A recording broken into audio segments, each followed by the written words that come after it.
Guys and girls, and welcome back to another episode of the Games Tester. My name is Maurice. Today I want to talk about the PlayStation 5 Pro. It's been a year since it's out, and yeah, I'm just want to give you my 2 cents about my experiences with the PlayStation 5 Pro with the PlayStation 5 Pro over this year, and what the pluses are, what the minuses are, if it's worth the upgrade from a standard PlayStation 5 or not. And yeah, let's just dive in. So yeah, I've had the PlayStation 5 Pro since day one. I think it released November the 7th, 2024. And there was like, oh my goodness, a lot of hype around it. The ultimate console, the best graphics you will ever see. It could go upwards to 8K graphics and blah, blah, blah. And that's also the problem that I had with the game. A lot of blah, blah, blah. Is it an upgrade from the PlayStation 5 base? Yes. Is it a big upgrade from the PlayStation 5 base? 99% of the games are not even optimized for PlayStation 5 Pro. I'm actually, right now, I'm gonna check it with you guys. This is the list of games that are optimized for PlayStation 5 Pro. And I think after a year, this is a really small list of games. And most of these games have like pretty simple. It's like all the usual suspects, the PlayStation first-party games, some of the bigger Xbox games like Indiana Jones, Gears of War, stuff like that. The bigger, it's all almost only like the big AAA release. A lot of sports games that got like a update. There are some little indie games that have like optimizations, but even then it's pretty hard to find what they have optimized for this. So yeah, overall it's a pretty lackluster list of games. So this is the list for over a year of games that have benefits on the PlayStation 5 Pro. Standard PlayStation 5 games don't look any better. It's just the same. Maybe here and there the frame rate will be a little bit more stable. But overall, it's not that bad. And the games that have like 8K support can be counted on one hand. I think it's like F1 2025 has a 8K, but it's also a upscaled 8K. It runs at native at around 1440p or something that's being upscaled to 8K. Same goes for, the Dead Space.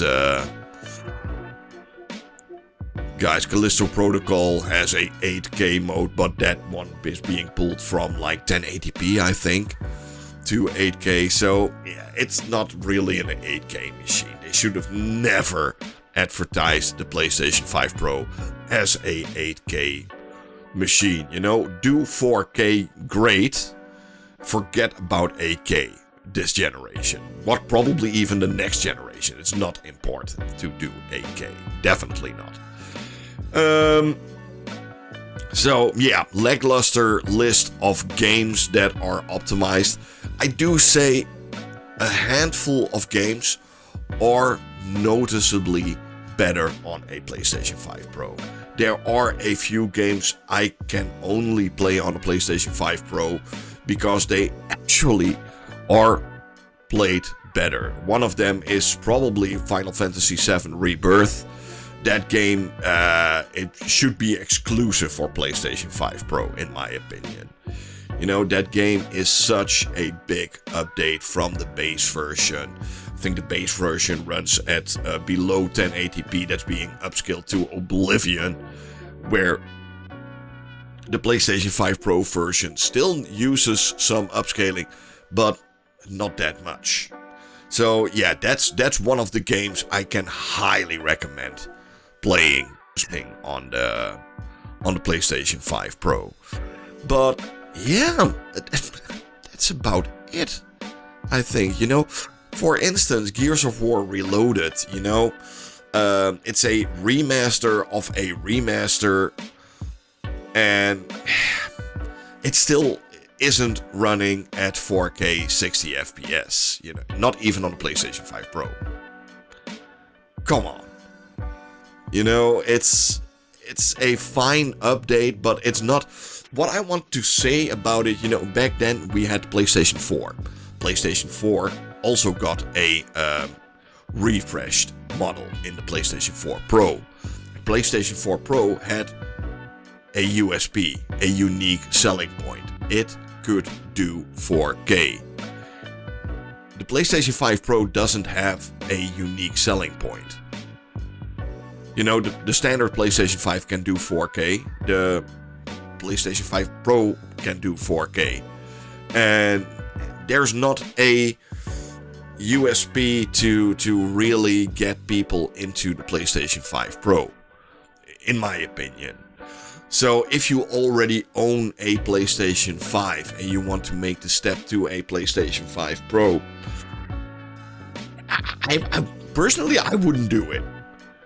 It's such a small step up. Sure, it has a couple of little extras that could be fun if you are really into it. You've got like enhanced image quality for PlayStation 4 games. It's minimal. It's super ultra minimal, and not even all PlayStation 4 games can utilize it. So if you want to go for this, don't do it. Second thing you have is like PSSR. That's a upscaling technique. Is it around here? I don't even know.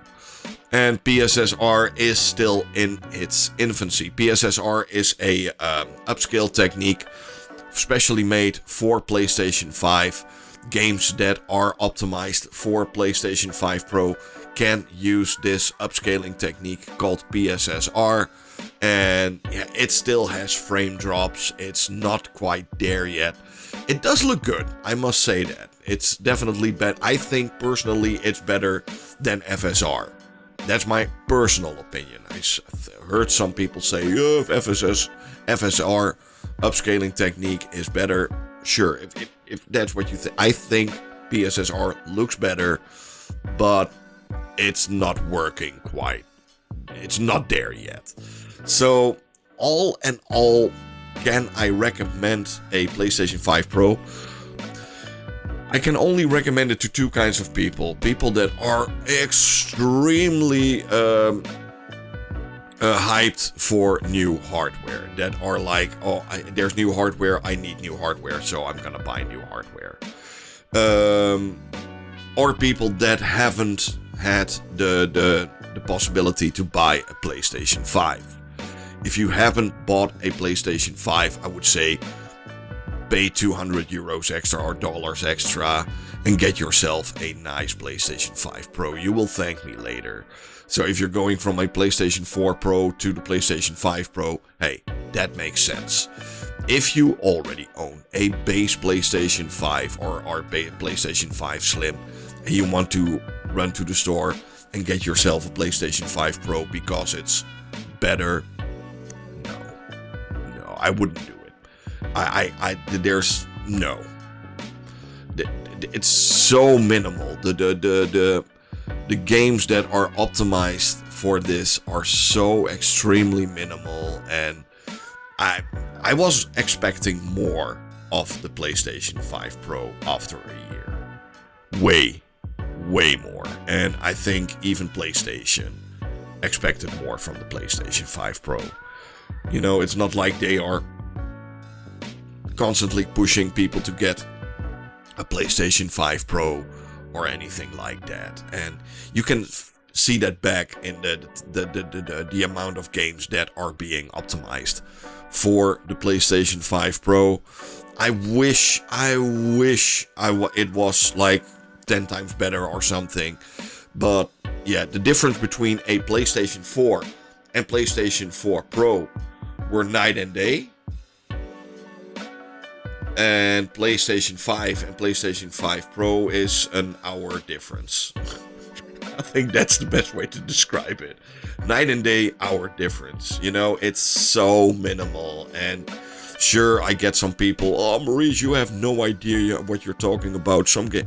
Yes, a handful of games definitely run better on the PlayStation 5 Pro. But that's also the problem. It's a handful of games. And that's not worth the upgrade, in my opinion. But hey, depends on you. It's my opinion.